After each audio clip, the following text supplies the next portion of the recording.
Hello good morning everyone आज चाहिँ जनवरी 25 2026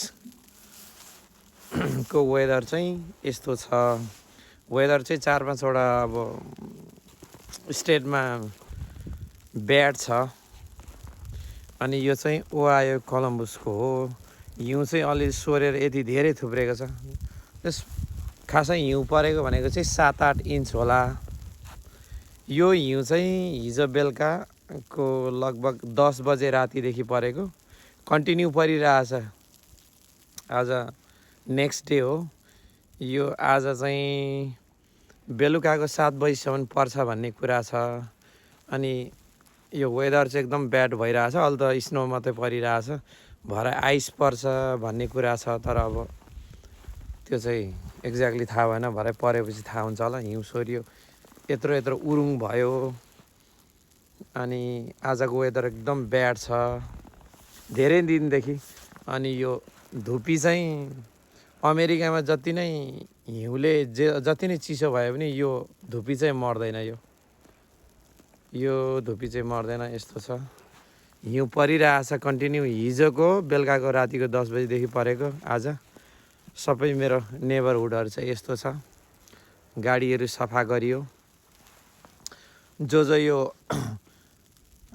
ओहायोको Columbus, पटास खोला, पिक्रिन्टन, ब्ल्याक लेक, रेनेसबर्गतिर बस्नुहुन्छ, ड्राइभ सेभ गर्नु होला। यदि काममा जाँदै हुनुहुन्छ भने, कसैको त काममा नगइकन हुँदैन, म्यान्डेटरी जानै पर्छ। जाने हुँदाखेरि चाहिँ always safe drive.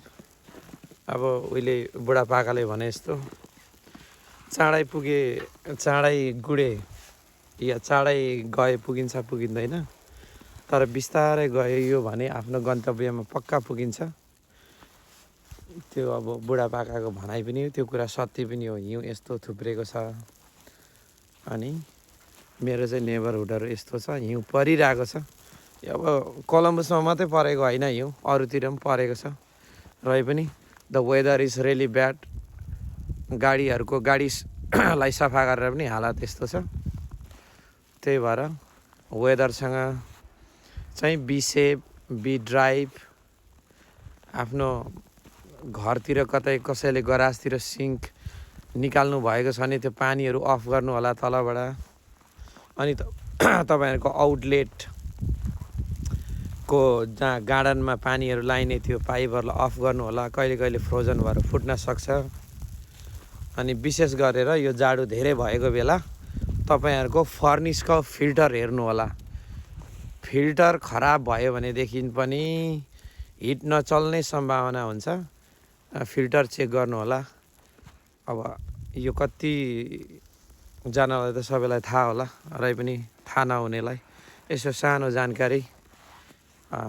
Stay tune, be safe with the weather. Okay, आजलाई यति नै। यो 2026 को वेदर ब्याड छ। Okay, bye bye, see you in next video. Thank you, bye by.